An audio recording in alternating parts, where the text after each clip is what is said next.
I'd like to use this design to cover some of the ways in which you can do mass planting in gCADPlus drawings.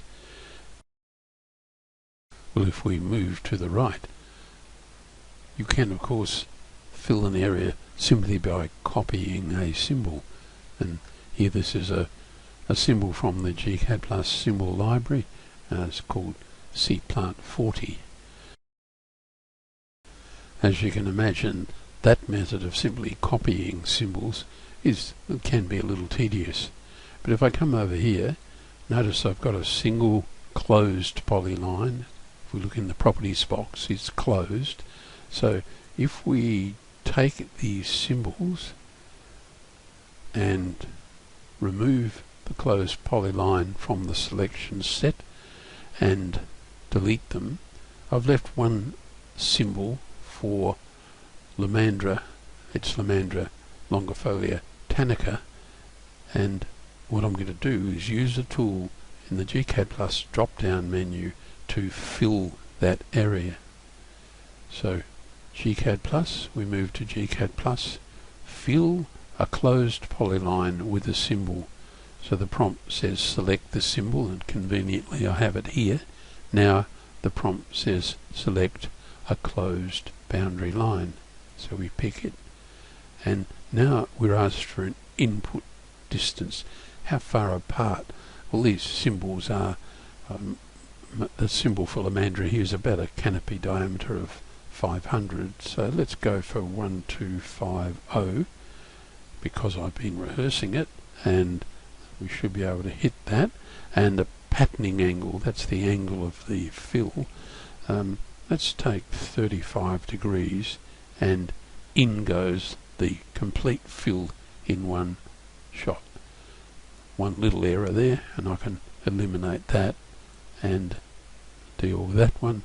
So we have a fill in that area.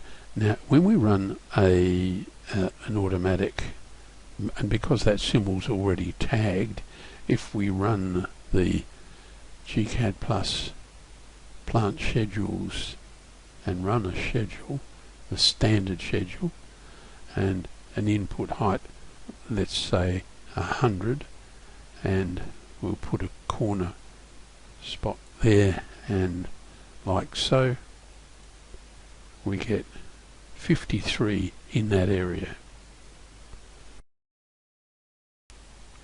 So that's our second way of filling that area. But there is another option, the same closed polyline. We can go gCADPlus and ground cover, and we can say make a ground cover, and we're asked to select closed polyline, and up pops this dialog box. So do we want to work in meters or in millimeters? Let's stay with millimeters. We're first asked to select a plant, so up pops the associated plant database, and we can find Llamandra tannica quite easily. So we say we OK that, and we're going to work in millimeters. We've selected the plant.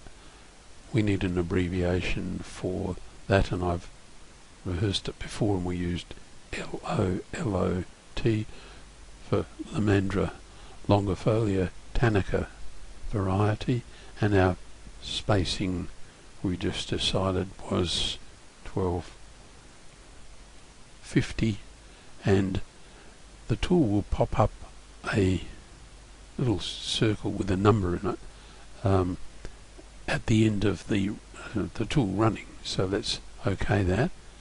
We're now asked for a leader. Where's it going to go? In there, and we'll come across. Let's move down and in, and input the text height for the text. So we'll say maybe 300, and enter. Insert the point of the internal block. That's that green circle there. So we'll say there, and how big do I want it? Relatively large. I want to be able to see it easily. So that calculates 61 individual plants of Lomandra longifolia tannica will be required to fill that area. You'll notice a difference in number. This one gave us 61 when it was run earlier. When I was experimenting here, we got 66, and that will vary according, of course, to the spacing distance that you've nominated. Notice also if I select here, we've got a style of a dimension style called gCADPlus, and this one here is dim leader 1 to 100. So if I change that one to a style dim leader 100, you'll see that we now see a nice arrowhead and the text stands out nicely. So that's a different way of managing massed planting.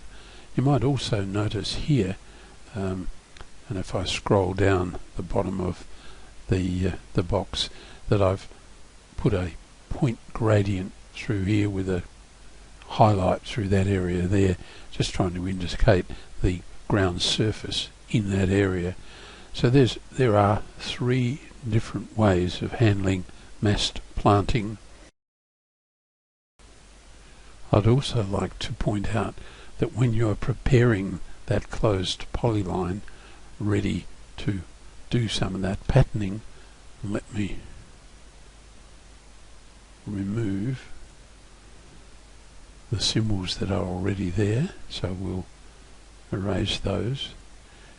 If I work my way around, if I pick the polyline here, you can see it consists of a number of short line segments, and we would normally move around as I'm doing now and join them.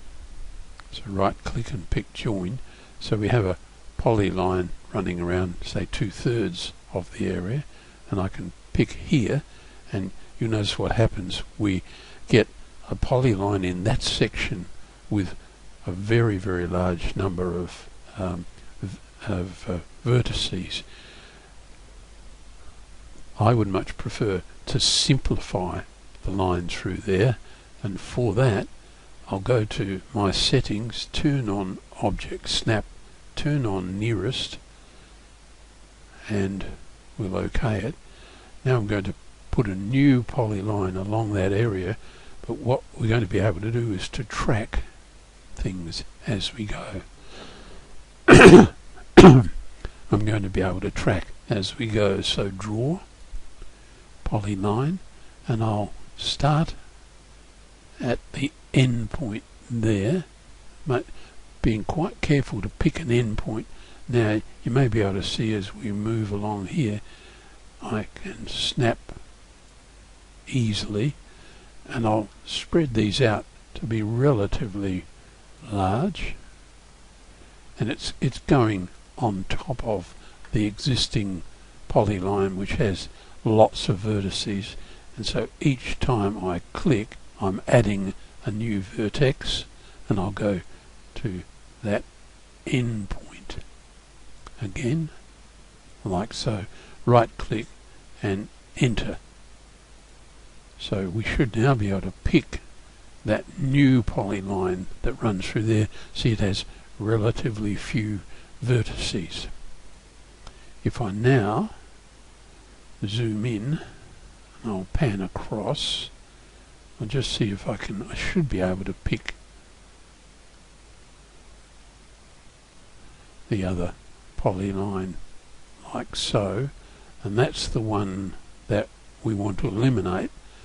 Bit fortunate that I managed to pick it up. You could try a crossing window and isolate the one we're interested in. So now when I pick the polyline that we join, we should be able to pick it here and join.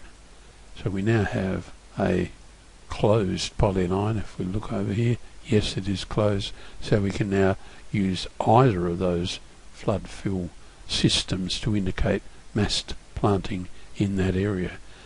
So I'm sure I haven't covered all aspects of massed planting, but hope that helps a little.